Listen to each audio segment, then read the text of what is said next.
चिन्त्या वित्तरूपाय निर्गुणाय गुणात्मने समस्तजगदाधारमूर्तये ब्रह्मणे नमः। श्री गुरुभ्यो नमः। स्वागत है आप सभी का धनु राशि वाले जातकों के लिए दिसंबर 2024 के इस मासिक राशिफल के सत्र में। यहाँ पर यह राशिफल चंद्र राशि पर आधारित है तथा जो भी बातें यहाँ पर आपको बतलाई जाएंगी वह सर्वथा शास्त्रोक्त प्रमाणों के आधार पर रखी गई हैं। किसी भी प्रकार से स्वयं से कुछ जोड़ या घटा करके विषयों को नहीं रखा गया है। आरंभ करते हैं आपके राशिफल का। सर्वप्रथम हम आपके शरीर एवं स्वास्थ्य से संबंधित विषयों पर चर्चा करते हैं। यहाँ पर आप एक गोचर कुंडली बनी हुई देख पा रहे होंगे। इस प्रकार से यहाँ पर ग्रह गोचरी है, यहाँ पर एक वृत्त बना हुआ है जो कि लग्न भाव का द्योतक है। तो यह जो वृत्त है, यह जो लग्न भाव है, इससे कहा जाता है देहस्य सौष्ठवम स्वास्थ्यम स्थिति श्रेयो बहु सुखम इत्यादि, अर्थात आपके शरीर की आरोग्यता, शारीरिक जो है सौष्ठव, पुनः समाज में आपका मान सम्मान, यश प्रतिष्ठा, जय पराजय आदि जो भी विषय हैं यह आपके लग्न भाव से विचारणीय है। आपके जो लग्नेश हैं वह बृहस्पति हैं तथा लग्न से षष्ठ भाव से यहाँ पर बृहस्पति गोचर कर रहे हैं। चूंकि यह बृहस्पति लग्न से षष्ठ भाव में गोचर कर रहे हैं, यह वस्तुतः शुभ नहीं माना जाता है, किंतु यह जो बृहस्पति है यह विपरीत वेद से यहाँ पर शुभ हो रहे हैं। अतः शारीरिक आरोग्यता कहीं न कहीं आपके लिए बनी है। तथापि ध्यान रखने योग्य यह बात है कि यह जो बृहस्पति है वह षष्ठ भाव में जाके बैठा है और आपके अष्टम भाव में मंगल नीच राशि के हैं।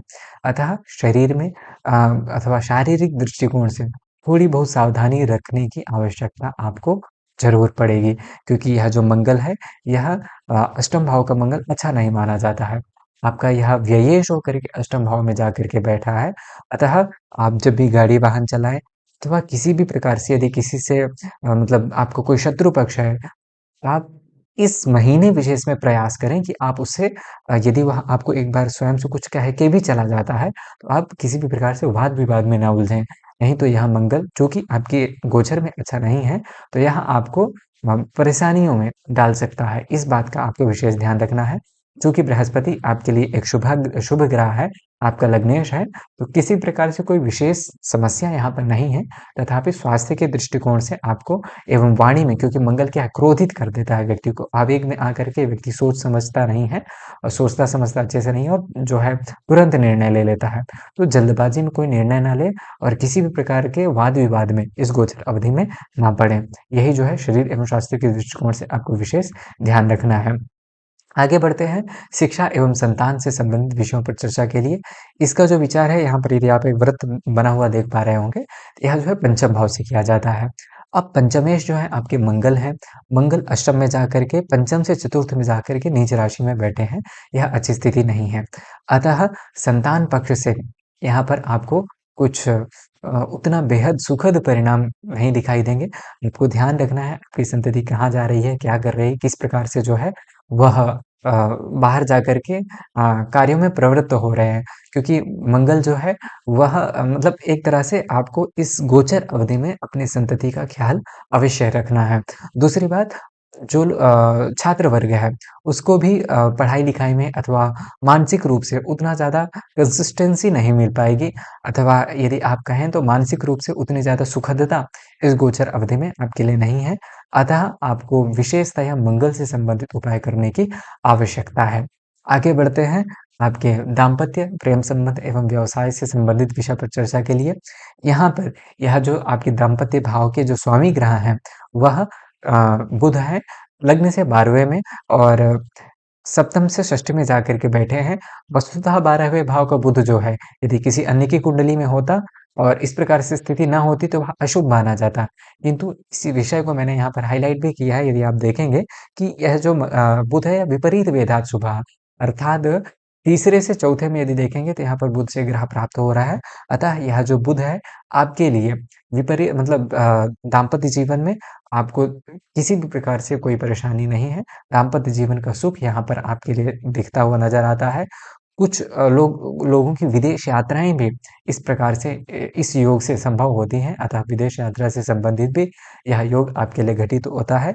और व्यापार के लिए यदि आप कुछ लंबे समय के लिए व्यापार करना चाहते हैं अथवा किसी भी विषय वस्तु में निवेश करना चाहते हैं अथवा कुछ व्यापार के लिए नया रास्ता तलाश रहे थे, तो उसकी भी प्राप्ति होती हुई इस गोचर अवधि में नज़र मतलब स्थिति बनती है, अर्थात व्यवसाय के दृष्टिकोण से भी यह गोचर आपके लिए अत्यंत सुखद है। पुनः प्रेम संबंधों में भी यहाँ पर आपको विशेष ध्यातव्य यह है कि किसी भी प्रकार से क्रोध में अथवा आवेश में आकर के कोई भी निर्णय ना लें, कटु शब्दों का प्रयोग ना करें, नहीं तो यहाँ पर स्थिति बिगड़ती हुई भी नज़र आ सकती है, क्योंकि मंगल है, मंगल को एक विच्छेदात्मक ग्रह कहा जाता है, अर्थात चीज़ों को अलग करने वाला। अतः यहाँ पर आपको सावधानी अवश्य रखने की आवश्यकता है तथा मंगल से संबंधित उपाय भी करने की आवश्यकता है। आगे बढ़ते हैं आपके करियर से संबंधित स्थिति पर विचार करिए। यहाँ पर यह जो कार्यक्षेत्र से संबंधित स्थिति है, इसका जो आधिपत्य रखते हैं, यदि आप देखेंगे दशम भाव, यह जो दशम भाव है, यहाँ पर यह दशम भाव आपका करियर से संबंधित भाव है और कार्यक्षेत्र का जो स्वामी ग्रह है आपके, वह बुध है। बुध जो है आपके 12वें भाव में जाकर के बैठे हैं, यह अच्छी स्थिति है।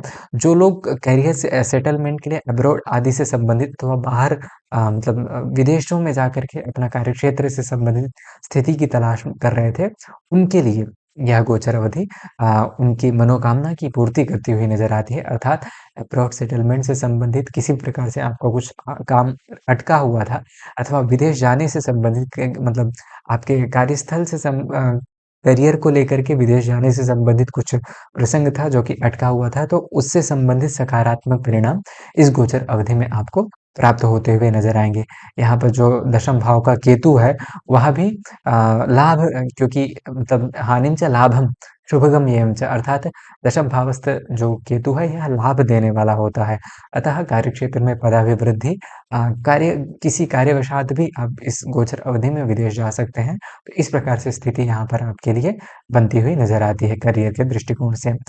आगे फाइनेंस वाइज़ यदि चीज़ों को देखा जाए तो यहाँ पर आपके जो धन के कारक ग्रह हैं, आय के अथवा लाभ के कारक ग्रह हैं, वह शुक्र है तथा वह जो है धन भाव में जाकर के बैठे हैं। यह बहुत ही ज़्यादा सुखद स्थिति है।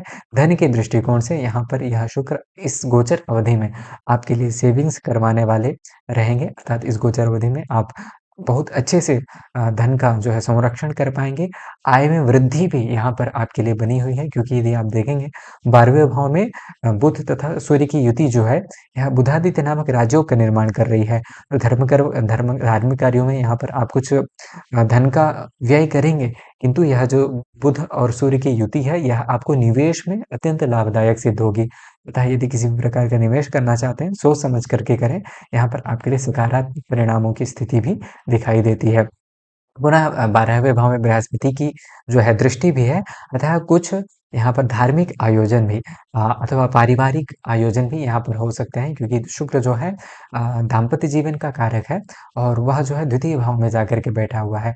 अतः घर परिवार में किसी भी प्रकार से यहाँ पर सुखद आयोजन की स्थिति भी देखने के लिए प्राप्त हो सकती है और यह जो है आपके लिए विशेषतया लाभदायक रहने वाली है। आप बढ़ चढ़ कर के उन कार्यों में हिस्सा लेंगे अथवा घर परिवार के सदस्यों के साथ सम्मिलित होंगे तथा मानसिक रूप से यहाँ पर जो कि पंचम भाव तथा हमने देखा था कि किसी न किसी प्रकार से थोड़ा मेंटली अथवा शारीरिक रूप से चीज़ें उतनी ज़्यादा सही नहीं थी, उसमें यह जो है आपके लिए हेल्पफुल सिद्ध होगा, अर्थात सहायक रूप में यह आपके लिए कार्य करेगा तथा स्थितियाँ बेहतर होती हुई यहाँ पर आपके लिए नज़र आएँगी। अंत में सुझाव तथा उपाय से संबंधित विषयों पर चर्चा की जाए तो आपको मंगल से संबंधित उपाय के तौर पर यहाँ पर हनुमान चालीसा का प्रतिदिन 3 पाठ अवश्य करना चाहिए एवं मंगलवार तथा शनिवार के दिन चाहिए कि सुंदरकांड का पाठ भी आप करें।